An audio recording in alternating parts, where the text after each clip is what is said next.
Perkenalkan, nama saya Irwani, pendamping PKH Kecamatan Lapang, Kabupaten Aceh Utara. Pada video kali ini, saya akan membuat pertemuan peningkatan kemampuan keluarga atau P2K2 bersama KPM PKH dengan modul pengasuhan dan pendidikan anak sesi 4, yaitu pencegahan kekerasan dan perlakuan salah terhadap anak. Yuk kita ikuti video saya. Assalamualaikum warahmatullahi wabarakatuh. Nama saya Irwani, pendamping PKH Kecamatan Lapang, Kabupaten Aceh Utara. Terima kasih kepada ibu-ibu telah meluangkan waktu untuk hari ini. Pembelajaran kita yaitu modul pertama, yaitu pengasuhan dan pendidikan anak sesi 4, yaitu upaya pencegahan kekerasan anak dan perlakuan salah pada anak. Tujuan pembelajaran kita ini yaitu bahwa ibu-ibu mampu melakukan pencegahan kekerasan dan perlakuan salah terhadap anak, termasuk pencegahan kekerasan terhadap anak istimewa, serta deteksi dini terhadap kekerasan seksual.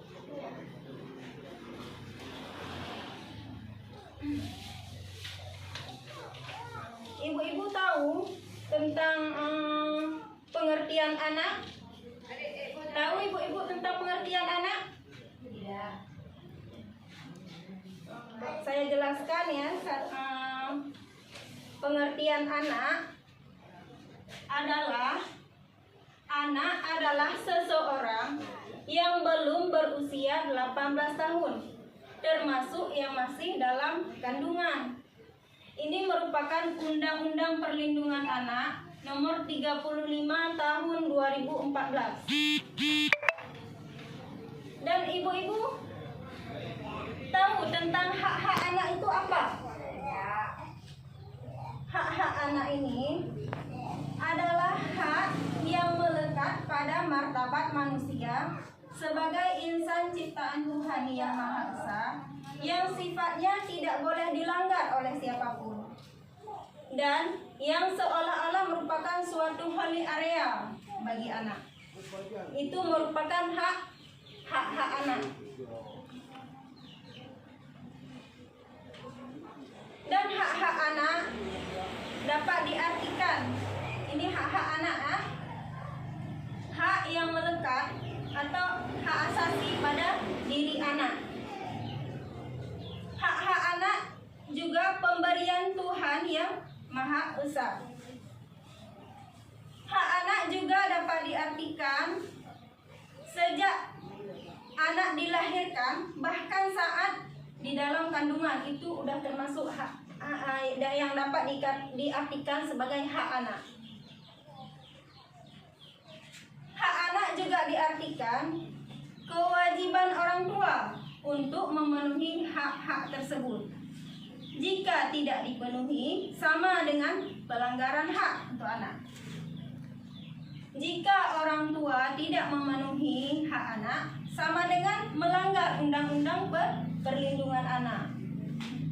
Orang tua tidak mampu, sama dengan negara harus diambil alih oleh negara. Itu hak anak.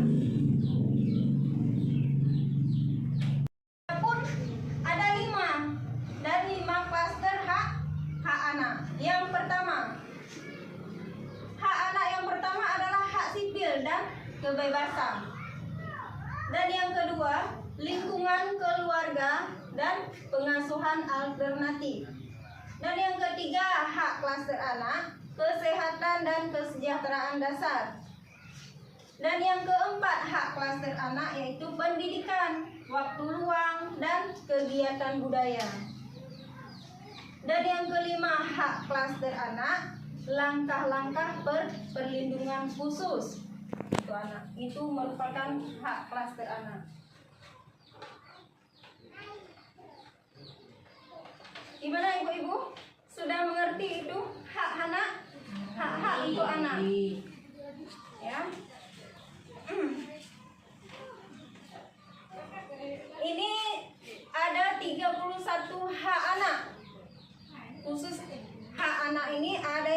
pertama, hak anak untuk bermain. Ini hak anak untuk bermain, hak anak untuk berkreasi, hak anak untuk berpartisipasi, hak anak berhubungan dengan orang tua bila orang tua telah terpisahkan. Maksudnya orang tua telah berpisah, ya. Hak anak itu tidak boleh dilanggar. Untuk bertemu dengan kedua orang tuanya itu tidak boleh dilanggar, ya. Hak anak bebas beribadah sesuai agamanya. Hak anak bebas berkumpul. Hak anak bebas berserikat. Hak anak hidup dengan orang tua. Terus hak anak kelangsungan hidup, tumbuh dan berkembang.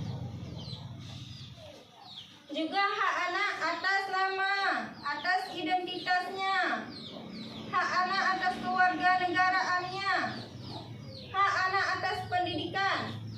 Hak anak atas informasi. Selanjutnya standar kesehatan yang paling tinggi dan standar hidup yang layak bagi anak. Selanjutnya, ibu-ibu harus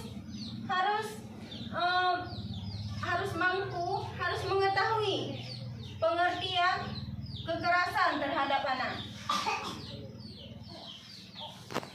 Kekerasan terhadap anak adalah setiap perbuatan terhadap anak yang berakibat timbulnya kesengsaraan atau penderitaan secara fisik.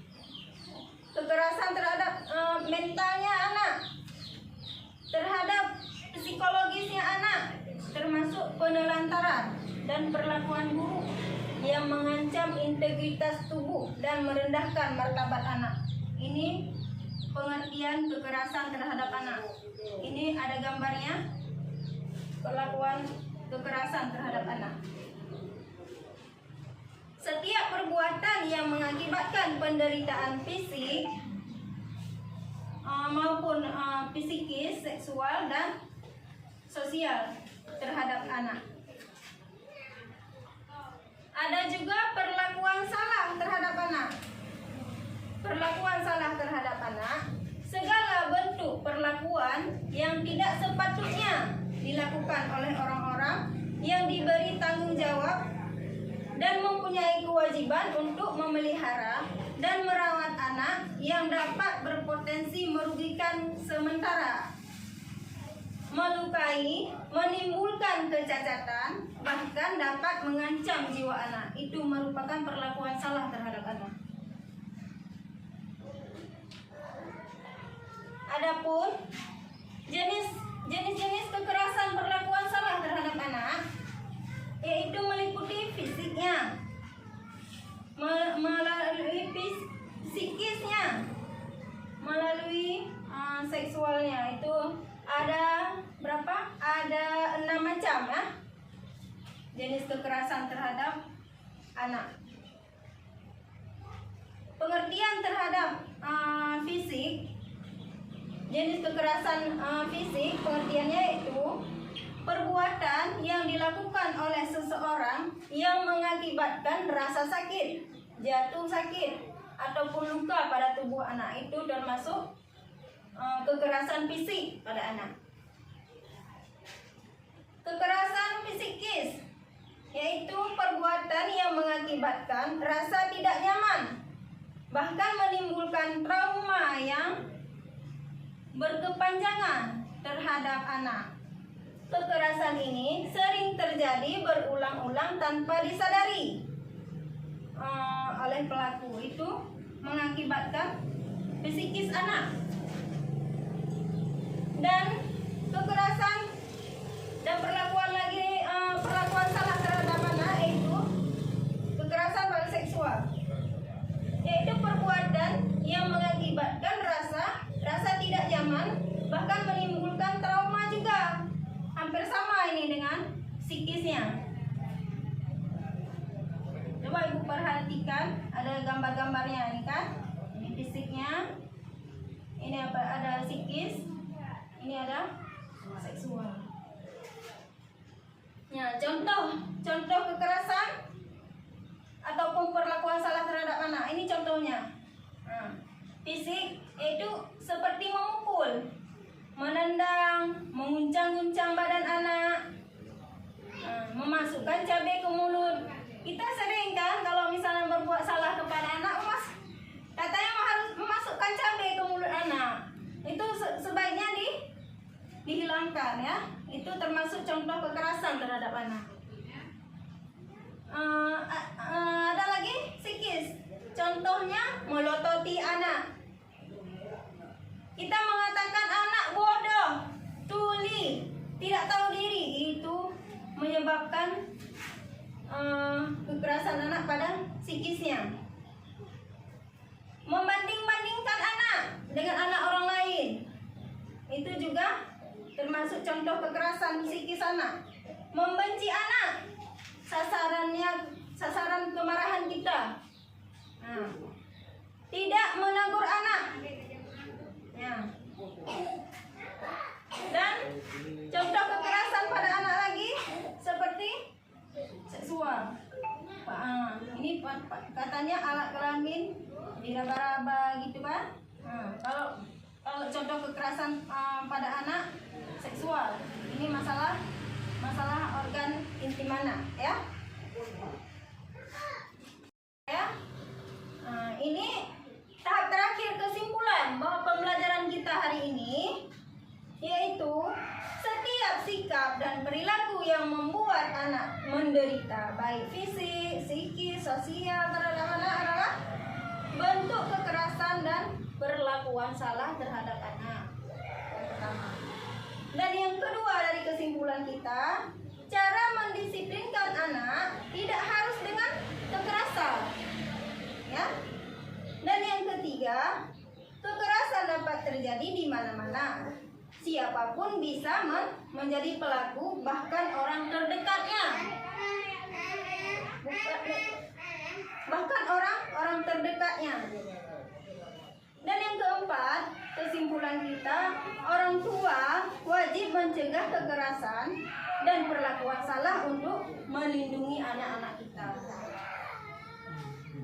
Selanjutnya, ada yang kelima, pencegahan kekerasan dan perlakuan salah dilakukan melalui antara lain deteksi dini, membawa anak ke tempat yang aman, melaporkan anak ke pihak yang berwajib. Dan yang keenam, menghubungi lembaga layanan setempat seperti PPA, KPAI, pengaduan ke polisi. Itu kesimpulan kita untuk hari ini ya. Sudah mengerti ya tentang pencegahan kekerasan dan perlakuan salah terhadap anak. Sudah mengerti ibu-ibu ya? Alhamdulillah. Terima kasih ibu-ibu atas partisipasinya. Kalau misalnya ada yang salah dari perkataan saya mohon maaf.